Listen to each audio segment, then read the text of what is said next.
अब हम लोग अगला प्रॉब्लम सॉल्व करते हैं।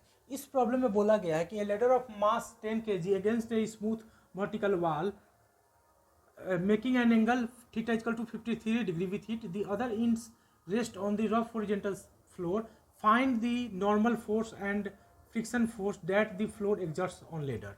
क्लियर है? ठीक है। तो हमें यह बोला गया है कि हमारे पास एक वाल है, ये ऐसे एक वाल है, एक दीवार है, क्लियर है, और ये हमारे पास एक रफ सरफेस है। यह कैसा सरफेस है? रफ सरफेस है। यह सरफेस क्या है? रफ है। और दीवार क्या है? दीवार जो है स्मूथ है। दीवार क्या है मेरा? स्मूथ है, चिकना दीवार है, कोई यहाँ पे फ्रिक्शन नहीं है। और यह जो सरफेस है वह कैसा सरफेस है? रफ सरफेस है। क्लियर है? ठीक है। और एक जो सीढ़ी है, लेडर है, वह कुछ इस तरीके से इस दीवार पे सपोर्ट कर दिया गया है। यह मेरे पास एक क्या है? सीढ़ी है। क्लियर है? ठीक है। और ये इस सीढ़ी का यह जो पॉइंट है, यह पॉइंट ए है, और यह पॉइंट क्या है? बी है।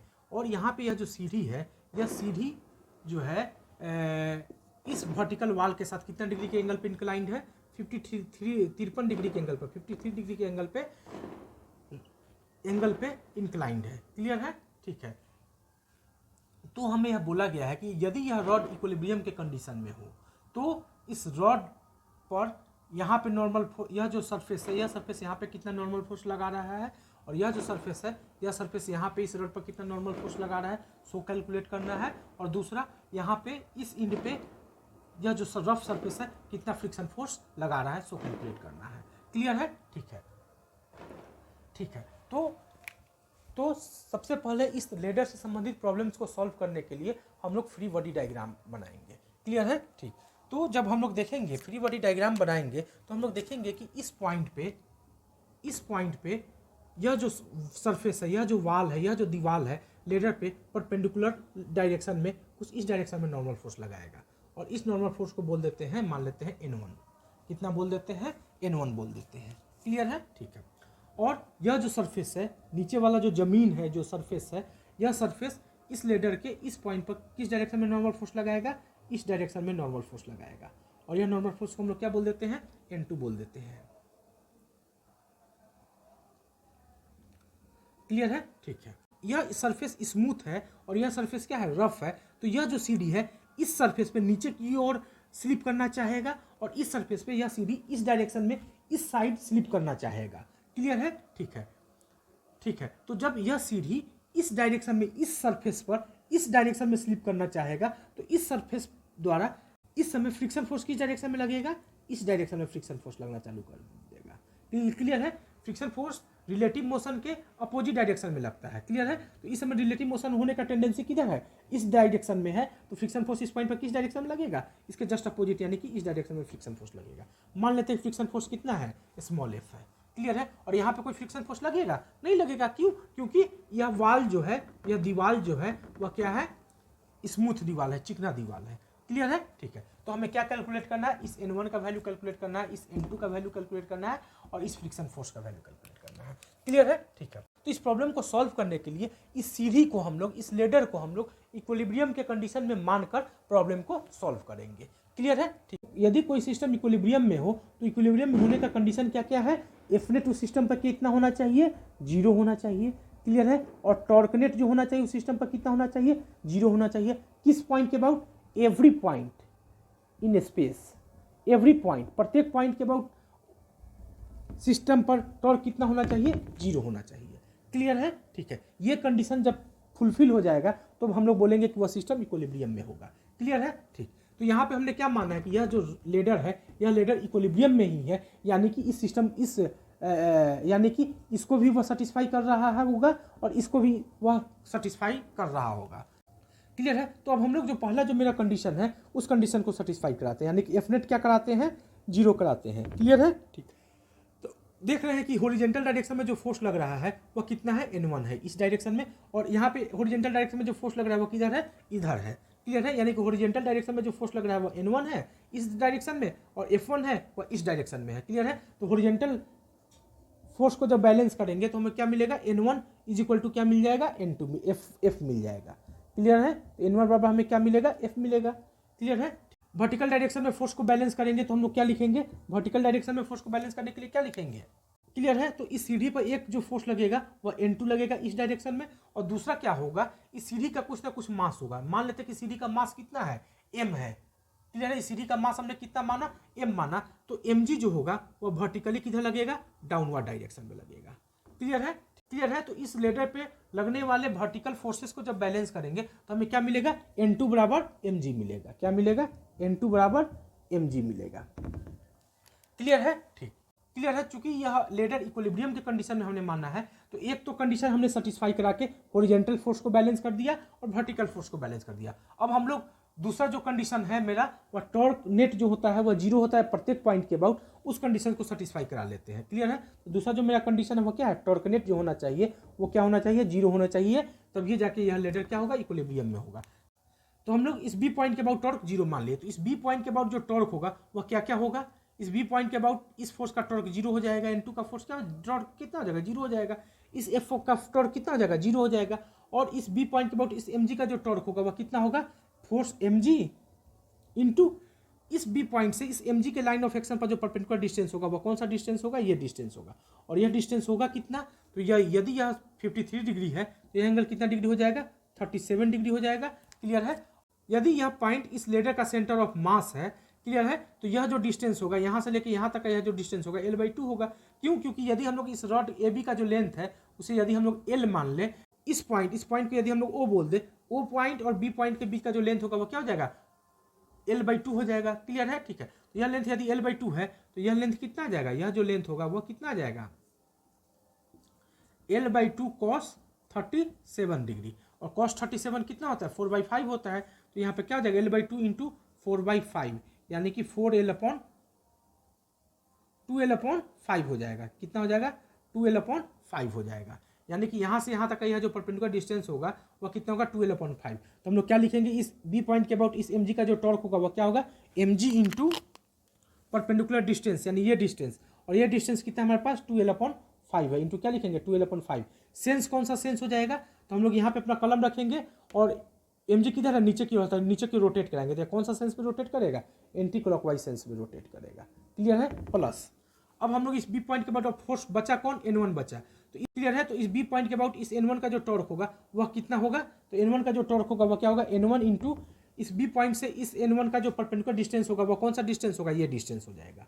क्लियर है। और यह डिस्टेंस होगा कितना, यदि यह रॉड का लेंथ L है पूरा और यह एंगल 37 डिग्री है, तो यह जो साइड होगा वह कितना हो जाएगा, L sin 37, sin 37 कितना होता है 3/5, तो क्या लिखेंगे 3L/5 हो जाएगा, यानी ये डिस्टेंस जो हमें मिलेगा वह कितना मिलेगा, 3L/5 मिलेगा, यानी कि इस N1 का इस बी पॉइंट के बाद जो टॉर्क होगा वह कितना हो जाएगा, N1 इंटू परपेंडिकुलर डिस्टेंस हमें कितना मिला, 3L/5।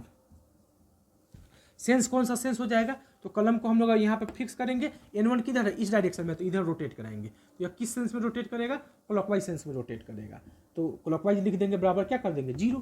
क्लियर है, बस इसको सॉल्व करेंगे तो हमें यहाँ से N1 मिल जाएगा। क्लियर है। तो मान लेते हैं कि एंटी क्लॉकवाइज सेंस पॉजिटिव है, तो हम लोग यहाँ क्या लिखेंगे, mg 2mg/L/5 positive, anti clockwise को माने हैं तो क्लॉकवाइज क्या हो जाएगा, निगेटिव हो जाएगा, तो माइनस क्या लिखेंगे, N1 इंटू 3L/5 बराबर 0। क्लियर है। तो बस अब हम लोग इसको सॉल्व करेंगे और तो हमें N1 का वैल्यू पता चल जाएगा। तो N1 बराबर क्या मिलेगा हमें, N1 बराबर क्या मिलेगा, N1 बराबर हमें क्या मिलेगा, 2mg/L/5 इंटू 3L ऊपर 5 हो जाएगा। क्लियर है। यहाँ से 5 कैंसिल आउट हो जाएगा, L कैंसिल आउट हो जाएगा, तो N1 बराबर हमें क्या मिल जाएगा, 2mg/3। क्लियर है, ठीक है। तो N1 हमें कितना मिल गया, N1 हमें कितना मिल गया, 2mg/3 मिल गया। क्लियर, ठीक। तो यहाँ पे m का वैल्यू हमें दिया गया है, m कितना हमारे पास 10 kg है, तो m की जगह पे हम लोग क्या लिखेंगे, 10 kg लिखेंगे, g की जगह पे 10 लिखेंगे अपॉन 3, यानी कि 200 अपॉन कितना आ गया 3 न्यूटन। क्लियर है। N1 हमें पता चल गया कितना है। क्लियर, क्लियर है, ठीक। इसके बाद हमें क्या कैलकुलेट करना होगा, इस N2 का वैल्यू कैलकुलेट करना होगा। तो N2 हम लोग कैसे कैलकुलेट करेंगे, N2 बराबर हमारे पास क्या है, यहाँ पे N2 बराबर हमारे पास क्या है, mg है, तो N2 बराबर कितना हो जाएगा, m की जगह पे हम लोग कितना लिखेंगे 10 लिखेंगे, और g की जगह पे हम लोग कितना लिखेंगे 10 लिखते हैं, 10 × 100 न्यूटन। N2 हमें पता चल गया कितना है 100 न्यूटन है। क्लियर है। अब हमें फ्रिक्शन फोर्स F का वैल्यू कैलकुलेट करना है। तो जो फ्रिक्शन फोर्स होगा वह कितना होता है, किसके इक्वल है, N1 की इक्वल है। यानी कि फ्रिक्शन फोर्स जो होगा वह किसके इक्वल है, N1 की इक्वल है। और N1 हमारे पास कितना मिला है, 200/3 न्यूटन मिला है, 200/3 न्यूटन है। तो फ्रिक्शन फोर्स हमें कितना मिल जाएगा, 200/3 मिल जाएगा। क्लियर है, ओके। तो इस तरीके से लेडर से संबंधित प्रॉब्लम्स को आप लोग सॉल्व कर सकते हैं। Clear, okay. अब हम लोग अगला प्रॉब्लम देखते हैं। अब हम लोग अगला प्रॉब्लम सॉल्व करते हैं। इस प्रॉब्लम में बोला गया है कि यह जो दीवार है, यह दीवार फ्रिक्शनलेस है और यह जो सरफेस है, यह सरफेस रफ है। क्लियर है। और एक जो सीढ़ी है, एक जो लेडर है, वो उस लेडर को इस दीवार के साथ 37 डिग्री के एंगल पे इंक्लाइन कर दिया गया है। क्लियर है, ठीक है। और इस लेडर का जो मास दिया गया है वह 16 kg दिया गया है और इस लेडर का जो लेंथ दिया गया है वह 10 मीटर दिया गया है। क्लियर है, ठीक। और इस लेडर पे एक इलेक्ट्रीशियन जो है वह चढ़ा हुआ है और उस इलेक्ट्रीशियन का जो मास है वह 60 kg है। क्लियर है। तो इतना इन्फॉर्मेशन देने के बाद हमें 3 चीज़ कैलकुलेट करने के लिए बोला गया है। पहला चीज़ फोर्स ऑफ फ्रिक्शन कैलकुलेट करना है, दूसरा नॉर्मल रिएक्शन कैलकुलेट करना है। क्लियर है। और तीसरा यह बोला गया कि इस लेडर और इस रफ सरफेस के बीच में मिनिमम कोफिशिएंट ऑफ फ्रिक्शन कितना होगा ताकि यह जो इलेक्ट्रीशियन है वह इलेक्ट्रीशियन सेफली वर्क कर सके। क्लियर है, ठीक है। तो आइए इन प्रॉब्लम को हम लोग एक बाय एक करके सॉल्व करते हैं। क्लियर है। तो जैसा कि जस्ट हमने इससे पहले वाले प्रॉब्लम में आपको क्या समझाया है कि जब लेडर से संबंधित प्रॉब्लम को सॉल्व करना हो तो हम लोग लेडर को मैकेनिकल इक्विलिब्रियम में कंसीडर करते हुए प्रॉब्लम्स को सॉल्व करेंगे। क्लियर है, ठीक। तो यहाँ पे हम लोग मान लेते हैं कि यह लेडर जो है वह इक्विलिब्रियम के कंडीशन में है। क्लियर है। तो जब यह लेडर इक्विलिब्रियम के कंडीशन में होगा तो इस लेडर पे यह लेडर जो होगा वह लिनियरली इक्विलिब्रियम के कंडीशन में भी होगा और रोटेटरी इक्विलिब्रियम के कंडीशन में भी होगा। यानी कि जब यह लेडर ट्रांसलेशनली इक्विलिब्रियम के कंडीशन में है तो इस लेडर पर लगने वाला जो नेट फोर्स होगा वह क्या होगा, 0 होगा। क्लियर है। तो सबसे पहले हम लोग क्या मान के सॉल्व करते हैं कि इस लेडर पे लगने, यह जो लेडर है यह लेडर ट्रांसलेशनली इक्विलिब्रियम के कंडीशन में है। क्लियर है। तो हम लोग क्या लिखेंगे, फॉर ट्रांसलेशनली इक्विलिब्रियम, ट्रांसलेशनली इक्विलिब्रियम होने के लिए क्या कंडीशन होने चाहिए, ट्रांसलेशनली इक्विलिब्रियम होने के लिए क्या कंडीशन होता है, एफ नेट जो होता है वो क्या होता है, 0 होता है। क्लियर है। तो सबसे पहले हम लोग इस लेडर पे लगने वाले फोर्सेस को दर्शा देते हैं। क्लियर है। तो इस पॉइंट पे कौन कौन सा फोर्स लगेगा, इस पॉइंट पे इस लेडर पर इस सरफेस द्वारा, इस रफ सरफेस द्वारा एक नॉर्मल रिएक्शन लगाया जाएगा, वह इस डायरेक्शन में लगाया जाएगा और इस नॉर्मल रिएक्शन को हम लोग मान लेते हैं N2 है। क्लियर है। और इस सरफेस द्वारा इस लेडर पर एक नॉर्मल रिएक्शन इस डायरेक्शन में लगाया जाएगा और मान लेते हैं कि वह नॉर्मल रिएक्शन क्या है, N1 है। क्लियर है, ठीक है। और यह जो लेडर है, यह लेडर का यह जो पॉइंट है, यह पॉइंट किस डायरेक्शन में स्लिप करने की टेंडेंसी को रखता है, इस डायरेक्शन में स्लिप करने की टेंडेंसी को रखेगा।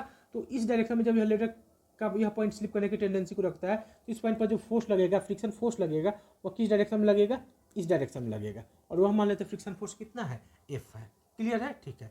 और इस लेडर का मास कितना है हमारे पास, 16 kg है। तो इस लेडर पर एक वर्टिकली डाउनवर्ड डायरेक्शन में इस लेडर का वेट लगेगा और वह वेट कितना होगा, 16 इंटू कितना होगा, G होगा। क्लियर है, ठीक। और क्या लगेगा यहाँ पे, एक फोर्स, यहाँ पे एक फोर्स और लगेगा। इस इलेक्ट्रीशियन का मास कितना है, 60 kg है। तो इस इलेक्ट्रीशियन के मास के कारण एक वेट किधर लगेगा, नीचे की ओर लगेगा और वह कितना लगेगा, 60 इंटू कितना लगेगा, G लगेगा। क्लियर है, ठीक। तो इतना सारा फोर्स इस यहाँ पे लगेगा। क्लियर है, ठीक। तो अब हम लोग करेंगे, चूंकि यहाँ पे जब यह लेडर ट्रांसलेशनली इक्विलिब्रियम में होगा तो इस लेडर पे लगने वाला नेट फोर्स कितना होगा, 0 होगा। यानी कि हॉरिजॉन्टल डायरेक्शन में भी नेट फोर्स 0 होगा और वर्टिकल डायरेक्शन में भी नेट फोर्स 0 होगा। क्लियर है। तो यहाँ पे सबसे पहले हम लोग हॉरिजॉन्टल डायरेक्शन में और वर्टिकल डायरेक्शन में नेट फोर्स 0 करते हैं। तो हॉरिजॉन्टल डायरेक्शन के लिए हम लोग नेट फोर्स 0 करेंगे तो क्या मिलेगा, हॉरिजॉन्टल डायरेक्शन में देखेंगे कि N1 इधर लग रहा है और फ्रिक्शन फोर्स इधर लग रहा है। यानी कि N1 बराबर क्या मिल जाएगा, हमें F1 मिल जाएगा। N1 बराबर हमें क्या मिल जाएगा, F1 मिल जाएगा। क्लियर है, ठीक। अब हम लोग वर्टिकल डायरेक्शन में फोर्स को बैलेंस करते हैं। तो वर्टिकल डायरेक्शन में हम लोग देखेंगे कि एक फोर्स किधर लग रहा है, ऊपर, एक फोर्स ऊपर लग रहा है, वह फोर्स कितना, N2 है। तो N2 किसके इक्वल हो जाएगा, क्लियर है। यह N2 किसके बराबर होगा, वर्टिकली डाउनवर्ड फोर्स के इक्वल होगा। तो वर्टिकली डाउनवर्ड डायरेक्शन में कौन कौन सा फोर्स लग रहा है, 60G लग रहा है और 16G लग रहा है। यानी कि वर्टिकली डाउनवर्ड डायरेक्शन में जो फोर्स लग रहा है वह कितना है, 76G है। N2 कितना हो गया, 76G हो गया। क्लियर है। तो इस N2 का तो वैल्यू हमें पता चल ही गया कितना हो गया। क्लियर है, ठीक। अब हम लोग क्या करेंगे, इस रॉड के लिए रोटेशनल इक्विलिब्रियम का कंडीशन लगा देंगे। क्लियर है। तो for rotational equilibrium, rotational equilibrium, rotational equilibrium के लिए क्या होना चाहिए, रोटेशनल इक्विलिब्रियम में क्या होता है, नेट टॉर्क कितना होता है, 0 होता है। किस पॉइंट के about, about every point in space, in the space, space में प्रत्येक पॉइंट के अबाउट क्या होगा, टॉर्क 0 होगा, तभी वह सिस्टम रोटेशनल इक्विलिब्रियम में होगा। क्लियर है, ठीक है। तो किसी एक पॉइंट के अबाउट अगर हम लोग टॉर्क 0 कर देंगे तो ऑटोमेटिकली जो है कि सभी पॉइंट्स के अबाउट अपने आप क्या हो जाएगा, टॉर्क 0 हो जाएगा। क्यों, क्योंकि हमने क्या माना है, यह सिस्टम इक्विलिब्रियम में ही माना है। क्लियर है, ठीक। तो मान लेते हैं कि इस पॉइंट के अबाउट टॉर्क हम लोग कैलकुलेट करते हैं। इस पॉइंट को हम लोग अगर बी बोल दे और इस पॉइंट को हम लोग ए बोल दे तो हम बी पॉइंट के अबाउट टॉर्क कैलकुलेट करते हैं। तो बी पॉइंट के अबाउट टॉर्क क्या होना चाहिए, इक्विलिब्रियम में होने के लिए 0 होना चाहिए। क्लियर है, तो बी पॉइंट के अबाउट टॉर्क लिखते हैं। तो बी पॉइंट के अबाउट इस फ्रिक्शन फोर्स का जो टॉर्क होगा वह कितना होगा, 0 होगा। इस N2 का जो टॉर्क होगा वह कितना होगा, 0 होगा। क्लियर है, इस बी पॉइंट के अबाउट इस 16G का जो टॉर्क होगा वह कितना होगा, 16G इंटू यहाँ से इस पर परपेंडिकुलर लेंथ, यहाँ से इस पर जो यह परपेंडिकुलर लेंथ होगा यह कितना होगा, यह 37 डिग्री है, तो यह अपने आप कितना हो जाएगा, 53 डिग्री हो जाएगा। और यह कौन सा पॉइंट होगा, इस लेडर का मिड पॉइंट होगा। तो इस लेडर का जो लेंथ दिया गया है वह कितना दिया गया, 10 मीटर दिया गया है। तो यह कितना हो जाएगा, यहाँ से यहाँ तक का यह जो डिस्टेंस हो जाएगा वह कितना हो जाएगा, 5 मीटर हो जाएगा। तो यह जो डिस्टेंस आएगा वह कितना आ जाएगा, हमें 5 cos 53 डिग्री आ जाएगा। तो हम लोग क्या लिखेंगे, 5 इंटू कॉस 53 डिग्री लिखेंगे। क्लियर है, ठीक। और उसके बाद हम लोग क्या, किसका टॉर्क कैलकुलेट करेंगे, अब इस पॉइंट के बाद इस 60G का टॉर्क कैलकुलेट करते हैं। तो हम अच्छा, और इस टॉर्क का जो सेंस हो जाएगा वह कौन सा सेंस हो जाएगा, यहाँ पे कलम रखेंगे और मुड़ाएंगे तो यह कौन सा सेंस हो गया, एंटी क्लॉकवाइज सेंस हो गया।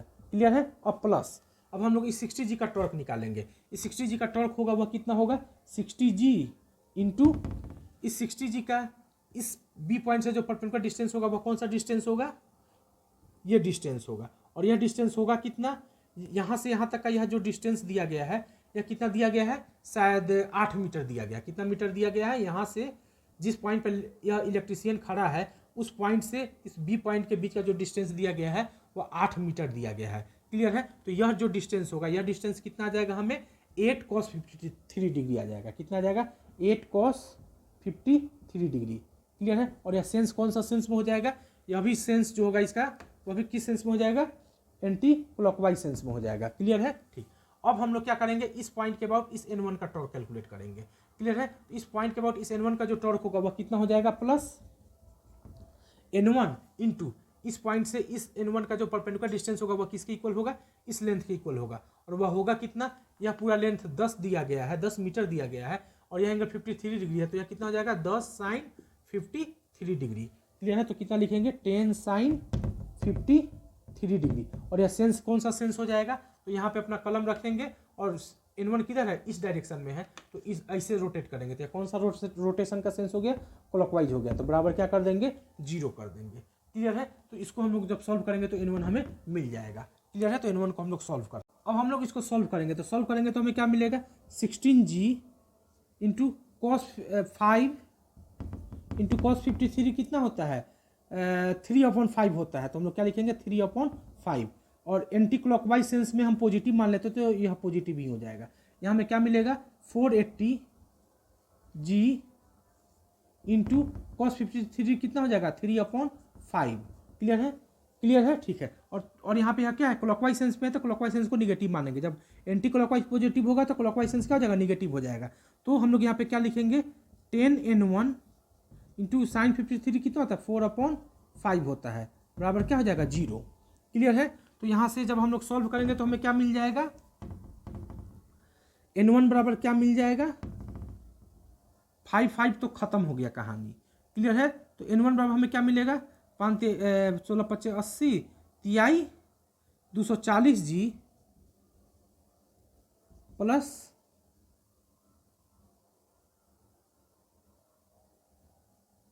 240G प्लस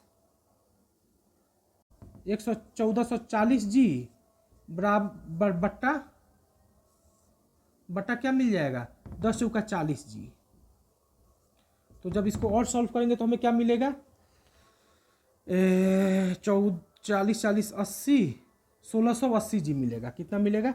1680 जी अपॉन 40। 4 से 0 यह कैंसिल आउट हो जाएगा। 4 चौका 16 और 4 दूनी 8, यानी हमें क्या मिल गया? 42 जी मिल गया। यानी कि N1 का वैल्यू कितना आ जाएगा? 42 जी। क्लियर है? N1 का वैल्यू हमें कितना मिलेगा? 42 जी मिलेगा, यानी कि इतना मिलेगा N1 का वैल्यू। क्लियर है? तो N1 हमें कितना मिल गया? 42 जी मिल गया। क्लियर? ठीक। यहाँ पे जी का वैल्यू डाल देंगे तो हमें N1 का वैल्यू मिल जाएगा। क्लियर है? ठीक है। N2 हमारे पास कितना है? 76 जी है। क्लियर है? ठीक। अब हम लोग तो हमें N1 नॉर्मल रिएक्शन का वैल्यू मिल गया, N1 का वैल्यू मिल गया और N2 का भी वैल्यू मिल गया। क्लियर है? या N1 का भी वैल्यू मिल गया, हमें N2 का भी वैल्यू मिल गया। N1 कितना मिल गया? 42 जी और N2 कितना मिल गया? 76 जी। क्लियर है? अब हमको क्या कैलकुलेट करना है? फ्रिक्शन फोर्स कैलकुलेट करना है। तो फ्रिक्शन फोर्स जो है वह किसके इक्वल है? N1 की इक्वल है। तो फ्रिक्शन फोर्स F1 बराबर हम लोग क्या फ्रिक्शन फोर्स को F माने हैं ना, तो हम लोग F बराबर क्या लिखेंगे? F बराबर क्या लिखेंगे? N1, और N1 हमारे पास कितना है? 42 जी है। क्लियर है? तो फ्रिक्शन फोर्स भी हमें कितना मिल जाएगा? 42 जी न्यूटन मिल जाएगा। क्लियर? ठीक। क्लियर है? तो अब हम लोग minimum coefficient of friction calculate करेंगे। तो मिनिमम जो कोफिशिएंट ऑफ फ्रिक्शन होता है वह कितना होता है? मिनिमम कोफिशिएंट ऑफ फ्रिक्शन जो होता है वो कितना होता है? कोफिशिएंट ऑफ मिनिमम फ्रिक्शन जो होता है वह कितना होता है? Friction force upon normal reaction. क्या होता है? Friction force upon normal reaction. यहाँ पे नॉर्मल रिएक्शन हमारे पास कितना है? N2 है, तो हम लोग क्या लिखेंगे? Upon N2। फ्रिक्शन फोर्स हमने कितना कैलकुलेट कर लिया? फ्रिक्शन फोर्स हमने कैलकुलेट कर लिया यहाँ पे 42 जी। कितना कैलकुलेट किया? 42 जी अपॉन N2 हमने कितना कैलकुलेट कर लिया? N2 हमने 76 जी कैलकुलेट किया। तो हम लोग यहाँ क्या लिखेंगे? 76 जी। यहाँ से यहाँ कैंसिल आउट हो जाएगा तो हमें क्या मिलेगा? 42 अपॉन 76। तो ये 21 दूनी 42, 38 दूनी 76, 7 38 का बस इतना ही होगा, यानी कि 21 अपॉन 38। तो म्यू का जो वैल्यू हमें मिलेगा वह कितना मिलेगा? 28 अपॉन 38। क्लियर है? क्लियर है? तो इस तरीके से हम लोग इस प्रॉब्लम को सॉल्व कर लेंगे। क्लियर? ओके। अब हम लोग अगला प्रॉब्लम सॉल्व करते हैं। इस प्रॉब्लम में बोला गया है कि यह सरफेस और यह सरफेस जो है क्या है? स्मूथ सरफेस है, यानी कि फ्रिक्शनलेस सरफेस है।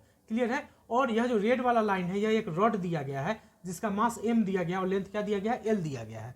क्लियर है? ठीक है। और बोला गया है कि इस लोअर इंड पे कितना हम लोग हॉरिजॉन्टल फोर्स अप्लाई करें ताकि यह रॉड जो हो इक्विलिब्रियम में रहे। क्लियर है? ठीक है। यदि हम लोग यहाँ पे कोई फोर्स अप्लाई नहीं करेंगे और यह सरफेस स्मूथ है, फ्रिक्शनलेस है, तो यह रॉड जो है स्लिप कर जाएगा। यह रॉड का यह इंड नीचे आने लगेगा और यह इंड जो है इधर जाने लगेगा। क्लियर है? ठीक है। यानी कि इस रॉड को इक्विलिब्रियम में रखने के लिए हमें यहाँ पे एक फोर्स लगाना होगा इस डायरेक्शन में ताकि यह रॉड इधर स्लिप नहीं करे और यह रॉड नीचे स्लिप नहीं करे।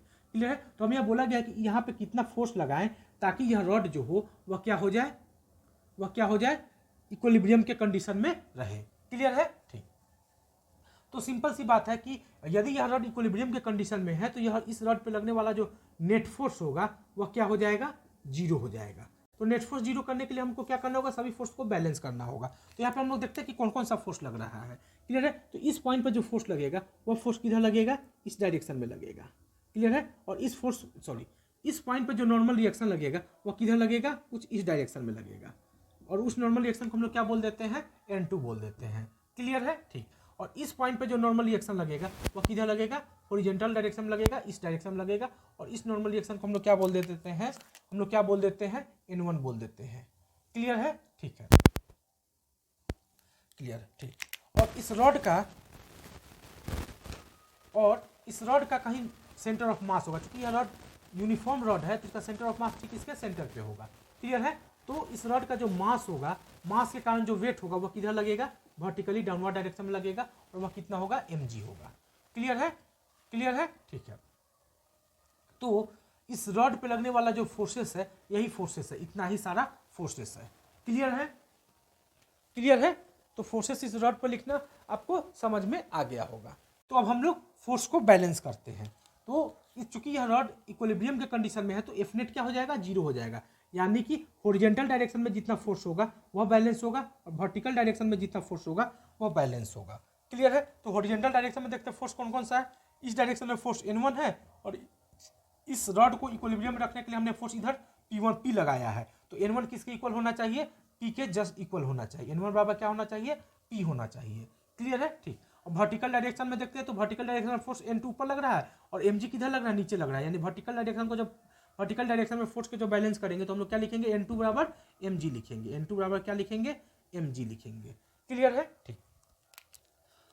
चूंकि यह रॉड इक्विलिब्रियम के कंडीशन में है तो इस रॉड पे लगने वाला जो नेट टॉर्क होगा सभी पॉइंट्स के अबाउट वह कितना होगा, 0 होगा। क्लियर है, तो सभी पॉइंट्स के अबाउट टॉर्क 0 है तो हम बोल सकते हैं कि इस पॉइंट के अबाउट भी टॉर्क क्या होगा, 0 ही होगा। क्लियर है, ठीक। तो इस पॉइंट के अबाउट हम लोग टॉर्क निकाल लेते हैं कि कितना है। तो इस पॉइंट को यदि हम लोग ए पॉइंट बोल दे तो टाउ अबाउट पॉइंट ए जो होगा वह कितना हो जाएगा, 0 हो जाएगा। क्लियर है, तो ए पॉइंट के अबाउट टॉर्क लिखते हैं तो ए पॉइंट के अबाउट इस N2 का टॉर्क कितना हो जाएगा, 0 प्लस इस ए पॉइंट के अबाउट इस P का जो टॉर्क होगा वह कितना हो जाएगा, 0। क्लियर है, प्लस इस ए पॉइंट के अबाउट इस mg का जो टॉर्क होगा वह कितना हो जाएगा, mg इंटू इस mg का यह लाइन ऑफ एक्शन हो गया। इस लाइन ऑफ एक्शन पर इस पॉइंट से जो परपेंडिकुलर डिस्टेंस होगा वह कौन सा डिस्टेंस होगा, यह डिस्टेंस होगा। और यह डिस्टेंस होगा कितना, यदि इस एंगल को हम लोग थीटा मान ले तो यह डिस्टेंस कितना हो जाएगा, यह लेंथ कितना हो जाएगा, L/2। यहाँ से लेकर यहाँ तक का लेंथ L/2 हो जाएगा, क्योंकि यह जो रॉड है रॉड का लेंथ कितना L है और L है, चूंकि रॉड यूनिफॉर्म है तो यह पॉइंट क्या हो जाएगा, सेंटर हो जाएगा। क्लियर है, तो यह लेंथ कितना हो जाएगा, L/2 हो जाएगा। और इस एंगल को हमने थीटा माना है तो यह लेंथ हमें आसानी से मिल जाएगा। यह लेंथ कितना हो जाएगा, L/2 cos थीटा। क्लियर है, तो हम लोग क्या लिखेंगे, L/2 इंटू cos थीटा लिखेंगे। ठीक, सेंस कौन सा सेंस हो जाएगा, तो यहाँ पे अपना कलम रखेंगे, mg किधर है, नीचे है तो मुड़ाएंगे। तो कौन सा सेंस मिला हमें, एंटी क्लॉकवाइज डायरेक्शन में मिला। प्लस अब हम फोर्स कौन सा बच रहा है, N1 बच रहा है। तो इस पॉइंट के अबाउट इस N1 का जो टॉर्क होगा वह कितना होगा, N1 इंटू N1 का इस पॉइंट से जो परपेंडिकुलर डिस्टेंस होगा वह किसके इक्वल होगा, इसके इक्वल होगा। और यह होगा कितना, यह पूरा लेंथ L है और यह एंगल थीटा है तो यह कितना आ जाएगा, L sin थीटा आ जाएगा। क्लियर है, तो N1 इंटू क्या लिखेंगे, L sin थीटा लिखेंगे। और इसका जो सेंस होगा वो कौन सा सेंस में हो जाएगा, टॉर्क। यहाँ पे अपना कलम रखेंगे और N1 किधर है, इस डायरेक्शन में, तो इस डायरेक्शन में मुड़ाएंगे। यह कौन सा सेंस हो गया, क्लॉकवाइज सेंस हो गया। क्लियर है, बराबर कितना कर देंगे, 0। तो यहाँ से हमें N1 आराम से मिल जा रहा है। क्लियर है, तो सॉल्व कर लेते हैं, N1 कैलकुलेट कर लेते हैं। एंटी क्लॉकवाइज को पॉजिटिव मान लेते हैं तो हमें क्या मिल जाएगा, mg L/2 into cos theta. Clear है, माइनस, चूंकि जब एंटी क्लॉकवाइज को पॉजिटिव माने तो क्लॉकवाइज अपने आप क्या जाएगा, निगेटिव आ जाएगा। तो N1 into L sin theta बराबर क्या लिख देंगे, 0 लिख देंगे। क्लियर है, तो यहाँ से N1 हमें कितना मिल जाएगा, mg L cos theta upon 2 into L sin theta. Clear है, L से L कैंसिल आउट हो गया तो हमें क्या मिल गया, mg/2 cot थीटा। क्लियर है, तो N1 हमें कितना मिल गया, N1 का जो वैल्यू मिल गया वह कितना मिल गया, mg/2 cot थीटा मिल गया। N2 का वैल्यू हमने कितना कैलकुलेट कर लिया, N2 बराबर क्या मिल गया, हमें mg मिल गया। क्लियर है, हमें क्या चाहिए, इस P का वैल्यू कैलकुलेट करना है। हॉरिजॉन्टल डायरेक्शन में हम लोग इस P को P फोर्स लगा रहे हैं ताकि यह रॉड इक्विलिब्रियम के कंडीशन में रहे, तो हमें इस P का वैल्यू कैलकुलेट करना है। तो P बराबर हमारे पास क्या है, N1 है। तो N1 हमने कितना कैलकुलेट कर लिया, mg/2 cot थीटा कैलकुलेट कर लिया। तो N1 हम लोग यहाँ क्या लिख देंगे, mg/2 cot थीटा लिख देंगे। यानी कि हम लोग mg/2 cot थीटा का अगर हम लोग फोर्स लगाते हैं, cot थीटा फोर्स इस डायरेक्शन में लगाते हैं तो यह रॉड किस कंडीशन में रहेगा, इक्विलिब्रियम के कंडीशन में रहेगा। क्लियर है, ठीक है। तो उम्मीद है कि यह प्रश्न आपको समझ में आ गया होगा। आप इस प्रॉब्लम को खुद से एक बार जरूर सॉल्व कीजिएगा। Okay, thank. अब हम लोग अगला प्रॉब्लम सॉल्व करते हैं। इस प्रॉब्लम में बोला गया है कि यह सरफेस जो है, यह सरफेस भी क्या है, रफ सरफेस है, और यह भी जो सरफेस है यह भी सरफेस क्या है, रफ सरफेस है। और इस सरफेस का जो कोफिशिएंट ऑफ फ्रिक्शन दिया गया है वो म्यू दिया गया है, और इस सरफेस का भी कोफिशिएंट ऑफ फ्रिक्शन दिया गया है वो म्यू दिया गया है। क्लियर है, ठीक है। और यह जो ब्लैक वाला है लाइन, यह ब्लैक वाला एक रॉड दिया गया है और इस रॉड की जो लंबाई दी गई है वह 5 मीटर दी गई है। क्लियर है, ठीक। और हमें यह बोला गया है कि इस म्यू का मिनिमम वैल्यू कैलकुलेट कीजिए ताकि यह रॉड जो है वह स्लिप नहीं कर सके। क्लियर है, क्लियर है। तो आपको यह प्रॉब्लम समझ में आ गया होगा। अब हम इस प्रॉब्लम को सॉल्व करते हैं। क्लियर है, ठीक। क्लियर है, तो जब हम लोग इस पॉइंट को देखेंगे तो इस यह जो पॉइंट है रॉड का, यह जो पॉइंट है, यह पॉइंट किस डायरेक्शन में स्लिप करने की टेंडेंसी को रखेगा, इस डायरेक्शन में स्लिप करने की टेंडेंसी को रखेगा। तो इस पॉइंट पर जो फ्रिक्शन फोर्स लगेगा वह किस डायरेक्शन में लगेगा, इस डायरेक्शन में लगेगा, ताकि यह रॉड इक्विलिब्रियम में रह सके। क्लियर है, तो मान लेते हैं कि इस डायरेक्शन में जो लगने वाला फ्रिक्शन फोर्स है वह F2 है, स्मॉल f2 है। तो इस डायरेक्शन में हमने एक फ्रिक्शन फोर्स लगा दिया, स्मॉल f2। क्लियर है, ठीक। अब हम लोग जब इस पॉइंट को देखेंगे तो रॉड का यह पॉइंट किधर ये स्लिप करने की टेंडेंसी को रखेगा, नीचे की ओर स्लिप करने की टेंडेंसी को रखेगा। क्लियर है, तो इस पॉइंट पर जो हम लोग फ्रिक्शन लगाएंगे वो किस डायरेक्शन लगाएंगे, इस अपवर्ड डायरेक्शन में लगाएंगे। क्लियर है, ताकि यह रॉड इक्विलिब्रियम में रह सके। तो मान लेते हैं कि अपर डायरेक्शन में जो लगने वाला फ्रिक्शन फोर्स है वह F1 है, तो ऊपर इधर हम लोग कितना फ्रिक्शन फोर्स लगा दिए, F1 लगा दिए, और इधर हम लोग कितना फ्रिक्शन फोर्स लगा दिए, F2 लगा दिए, ताकि यह रॉड किस कंडीशन में रह सके, इक्विलिब्रियम के कंडीशन में रह सके। क्लियर है, ठीक। और रॉड के इस पॉइंट पे एक नॉर्मल रिएक्शन लगेगा, कुछ इस डायरेक्शन में जैसे लगेगा। क्लियर है, और इस नॉर्मल रिएक्शन को हम लोग बोल देते हैं N2 बोल देते हैं। कितना बोल देते हैं, N2 बोल देते हैं। क्लियर है, ठीक। और इस रॉड के इस पॉइंट पे जो नॉर्मल रिएक्शन लगेगा वो किधर लगेगा, इधर लगेगा। क्लियर है, और मान लेते हैं कि यहाँ जो नॉर्मल रिएक्शन है वो कितना है, N1 है। क्लियर है, ठीक। तो इस पॉइंट पे नॉर्मल रिएक्शन इधर लगेगा और इस पॉइंट पे जो नॉर्मल रिएक्शन लगेगा वह इधर लगेगा। क्लियर है, ठीक। और एक चीज और, इस रॉड का अगर मास हम लोग ए मान ले तो चूंकि यह रॉड यूनिफॉर्म रॉड है तो इसका जो सेंटर ऑफ मास होगा वह कहाँ होगा, उसके सेंटर पे होगा। तो mg जो लगेगा वह वर्टिकली डाउनवर्ड लगेगा, ये ऐसे।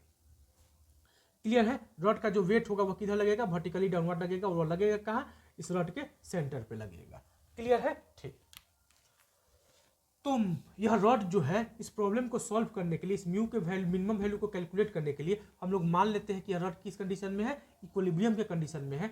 तो क्लियर है, तो जब यह रॉड इक्विलिब्रियम के कंडीशन में होगा तो रॉड पर जो नेट फोर्स लगेगा वह कितना होगा, 0 होगा, और रॉड पर जो नेट टॉर्क लगेगा वह कितना होगा, 0 होगा। किस पॉइंट के अबाउट टॉर्क 0 होगा, तो प्रत्येक पॉइंट के अबाउट, सभी पॉइंट के अबाउट टॉर्क कितना लगेगा, रॉड पे 0 लगेगा। क्लियर है, ठीक। तो एफ नेट को 0 करने के लिए हम लोग हॉरिजॉन्टल डायरेक्शन में फोर्स को 0 करेंगे और फिर वर्टिकल डायरेक्शन में फोर्स को 0 करेंगे। क्लियर है, तो हॉरिजॉन्टल डायरेक्शन में जब फोर्स को 0 करेंगे तो हम लोग यहाँ पे देख रहे हैं कि हॉरिजॉन्टल डायरेक्शन में कौन कौन सा फोर्स लग रहा है, इधर N1 लग रहा है और इधर F2 लग रहा है। क्लियर है, तो हम लोग क्या लिखेंगे, N1 बराबर फ्रिक्शन F2। क्लियर है, तो N1 बराबर हम लोग क्या लिखेंगे, F2 लिखेंगे।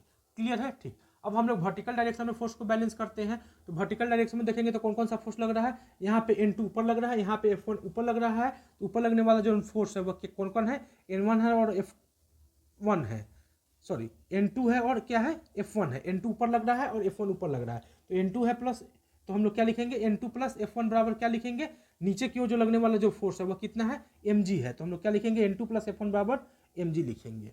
क्लियर है, ठीक। अच्छा, अब हम लोग नेट टॉर्क को 0 करते हैं, तो किस पॉइंट के अबाउट टॉर्क 0 होगा, तो हम लोग जानते हैं कि यदि यह रॉड इक्विलिब्रियम में है तो प्रत्येक पॉइंट के अबाउट टॉर्क कितना होता है, 0 होता है। तो हम लोग इस पॉइंट के अबाउट टॉर्क कैलकुलेट कर लेते हैं। इस पॉइंट को अगर हम लोग ए बोल दे और इस पॉइंट को बी बोल दे तो हम लोग इस ए पॉइंट के अबाउट टॉर्क कैलकुलेट करते हैं। तो इस ए पॉइंट के अबाउट इस रॉड पर लगने वाला जो नेट टॉर्क होगा वह भी कितना होगा, 0 होगा। क्लियर है, क्यों, क्योंकि यह रॉड किस कंडीशन में है, इक्विलिब्रियम में है, तो टाउ ए बराबर हम लोग क्या करेंगे, 0 करेंगे। क्लियर है, ठीक है। तो इस पॉइंट के अबाउट F2 का जो टॉर्क होगा वो कितना होगा, 0 होगा, प्लस इस पॉइंट के अबाउट इस N2 का जो टॉर्क होगा वह भी कितना होगा, 0 होगा, प्लस इस पॉइंट के अबाउट इस mg का जो टॉर्क होगा वह कितना होगा, mg इंटू क्या होगा, mg का यह लाइन ऑफ एक्शन है, इस लाइन ऑफ एक्शन पर इस पॉइंट से जो परपेंडिकुलर डिस्टेंस होगा वो कौन सा डिस्टेंस होगा, यही डिस्टेंस ना होगा, और यह डिस्टेंस होगा कितना, तो यह पूरा लेंथ 5 है, तो यह कितना हो जाएगा, 5/2 मीटर हो जाएगा, सी से यहाँ तक का लेंथ। क्लियर है, क्लियर है,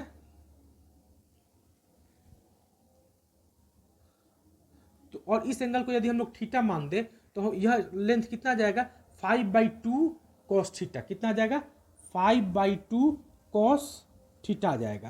क्लियर है, ठीक। और इसका इस mg का जो टॉर्क का जो सेंस हो जाएगा वो कौन सा सेंस हो जाएगा, एंटी क्लॉकवाइज सेंस हो जाएगा। क्लियर है, प्लस अब हम लोग इस F1 का टॉर्क निकालेंगे इस ए पॉइंट के अबाउट, तो इस ए पॉइंट के अबाउट F1 का जो टॉर्क होगा वह कितना होगा, F1 इंटू इस F1 का जो लाइन ऑफ एक्शन होगा वह यह लाइन ऑफ एक्शन होगा, और इस लाइन ऑफ एक्शन पर इस ए पॉइंट से जो परपेंडिकुलर डिस्टेंस होगा वो ये डिस्टेंस होगा, और यह डिस्टेंस कितना है हमारे पास, 3 मीटर है, तो F1 इंटू कितना लिखेंगे, 3 लिखेंगे। क्लियर है, और सेंस कौन सा सेंस हो जाएगा, क्लॉकवाइज सेंस हो जाएगा। क्लियर, ठीक, प्लस अब हम लोग किस फोर्स का टॉर्क कैलकुलेट करेंगे, इस N1 का टॉर्क कैलकुलेट करेंगे, तो N1 का टॉर्क कितना हो जाएगा, N1 फोर्स यानी कि N1 इंटू इस फोर्स का इस पॉइंट से जो परपेंडिकुलर डिस्टेंस होगा वह कौन सा डिस्टेंस होगा, ये डिस्टेंस होगा, और यह डिस्टेंस कितना है हमारे पास, 4 मीटर है, तो इंटू क्या लिखेंगे, 4, और इसका जो सेंस होगा वह कौन सा सेंस हो जाएगा, क्लॉकवाइज सेंस हो जाएगा। क्लियर है, बराबर क्या कर देंगे, 0 कर देंगे। क्लियर है, तो इसको हम लोग जब सॉल्व करेंगे तो हमें N1 आराम से मिल जाएगा। तो सॉल्व करते हैं, हम लोग क्या लिखेंगे, 5mg/2 कॉस थीटा हमें कितना मिलेगा, कॉस थीटा अगर इस एंगल को थीटा माने हैं तो यह क्या हो जाएगा मेरे पास, P हो जाएगा, यह क्या हो जाएगा हमारे पास, B हो जाएगा, और यह क्या हो जाएगा हमारे पास, H हो जाएगा। तो कॉस थीटा बराबर B/H, कॉस थीटा बराबर B/H, तो बी कितना हमारे पास 3 है, और एच कितना है हमारे पास, इस रॉड का लेंथ कितना है 5 मीटर दिया गया है, तो 3 क्या लिखेंगे 5। तो कॉस थीटा के जगह पर हम लोग क्या लिखेंगे 3/5। एंटी क्लॉकवाइज सेंस को पॉजिटिव मान लेते हैं तो यह प्लस में आ गया, और यह कौन सा सेंस है, यह क्लॉकवाइज सेंस है तो यह निगेटिव हो जाएगा, तो माइनस क्या लिखेंगे 3f1। और यह भी कौन सा सेंस है, क्लॉकवाइज सेंस है, तो हम लोग निगेटिव ले लेंगे, 4n1 बराबर क्या हो जाएगा 0। क्लियर है, इस 5 से 5 कैंसिल आउट हो गया। क्लियर है, अब हम लोग आगे इसको सॉल्व करेंगे तो हमें क्या मिलेगा 3mg/2, क्या मिलेगा 3mg/2, और इधर हमें क्या मिल जाएगा बराबर 3f1 प्लस 4n1। क्लियर है, ठीक। तो f1 के जगह पे, यहाँ पे f1 है ना मेरे पास, तो f1 के जगह पे हम लोग क्या लिख सकते हैं, यह मेरे पास f2 था, यह मेरे पास f1 था, तो f1 के जगह पे क्या लिख सकते हैं म्यू इंटू n1 लिख सकते हैं ना, जिसको हम लोग ऐसे भी लिख दे n2 plus mu into n1 बराबर mg लिख सकते हैं। क्लियर है, ठीक। यहाँ भी हम लोग f2 मेरा यह है, f2 के जगह पे हम लोग क्या लिख सकते हैं, f2 के जगह पे हम लोग क्या लिख सकते हैं म्यू इंटू n2 लिख सकते हैं, म्यू इंटू n1 बराबर हम लोग क्या लिख सकते हैं म्यू इंटू n2 लिख सकते हैं। क्लियर है, ठीक। क्लियर है, जब हम लोग इसको सॉल्व करेंगे तो हमें क्या मिलेगा, इस f1 के जगह पे हम लोग कितना लिख सकते हैं, f1 के जगह पे क्या लिख सकते हैं म्यू इंटू n1 लिख सकते हैं, तो f1 के जगह पे हम लोग लिख देते हैं mu into n1 plus 4n1। Clear है, तो यहाँ से n1 कॉमन आ जाएगा, n1 जब हम लोग कॉमन ले लेंगे तो हमें क्या मिल जाएगा 4 प्लस 3 म्यू मिल जाएगा। क्लियर है, 4 प्लस हमें कितना मिल जाएगा 3 म्यू मिल जाएगा, यानी कि 3mg/2 बराबर कितना मिल जाएगा, कुछ इतना मिल जाएगा, इसको इक्वेशन नंबर 1 बोल देते हैं। क्लियर है, ठीक। अब हम लोग इस इक्वेशन और इस इक्वेशन को सॉल्व करते हैं, तो हम लोग देखते हैं कि n1 बराबर हमें क्या मिलेगा mu into n2, mu into n2, n2 के जगह पर हम लोग क्या लिख सकते हैं mg माइनस, क्या लिख सकते हैं mg माइनस म्यू n1 लिख सकते हैं, क्या लिख सकते हैं म्यू n1 लिख सकते हैं। क्लियर है, ठीक है। तो एक काम और हम करते हैं यहाँ पे हम लोग करते हैं यहाँ से। क्लियर है, तो हम लोग यहाँ से n1 निकाल लेते हैं, तो n1 बराबर हमें क्या मिल जाएगा यहाँ पे 3mg/2 इंटू 4 प्लस 3 म्यू मिल जाएगा। क्लियर है, तो n1 हमें इतना मिल गया और यहाँ पे n1 हमें इतना मिल रहा है। क्लियर है, तो हम लोग इस n1 का वैल्यू यहाँ पुटअप कर देते हैं, यहाँ और यहाँ पुटअप करेंगे तो हमें क्या मिल जाएगा, यहाँ हम लिखते हैं इस n1 के वैल्यू को हम लोग यहाँ पुटअप करते हैं और इस n1 के वैल्यू को हम लोग यहाँ पुटअप करते हैं। क्लियर है, तो हमें क्या मिल जाएगा n1 के जगह पे हम लोग कितना लिखेंगे 3mg/2 into 4 plus 3 mu. Clear है, बराबर mu into mg minus mu into n1, mu n1 के जगह पे हम लोग फिर कितना लिखेंगे 3mg/2 इंटू 4 प्लस 3 म्यू लिखेंगे। क्लियर है, ठीक। अब हम लोग इस इक्वेशन को सॉल्व करते हैं, तो सॉल्व करेंगे तो हमें क्या मिलेगा, जब सॉल्व करेंगे तो हमें क्या क्या मिल जाएगा, यहाँ से मिलेगा 3mg/2 इंटू 4 प्लस 3 म्यू बराबर, यहाँ से mg कॉमन ले लेते हैं, तो mg इंटू म्यू, ये क्या बचेगा 1 बचेगा, तो 1 बचेगा तो हम लोग क्या लिखेंगे 4 दूनी 8 प्लस 3 दूनी 6 म्यू माइनस यहाँ क्या बचेगा 3 म्यू बचेगा। क्लियर है, माइनस 3 म्यू अपॉन नीचे क्या लिखेंगे 2 इंटू 4 प्लस 3 म्यू लिखेंगे। क्लियर है, ठीक। कुछ इस तरीके से हमें इक्वेशन मिल जाएगा, हम लोग देखेंगे यह mg कैंसिल आउट हो जाएगा। क्लियर है, और नीचे से यह और यह पार्ट कैंसिल आउट हो जाएगा, तो हमें क्या मिलेगा, इधर मिलेगा 3 मिलेगा। क्लियर है, बराबर क्या मिलेगा, इधर म्यू मिलेगा इंटू अंदर क्या बचेगा ए प्लस कितना बचेगा अंदर 3 म्यू बचेगा।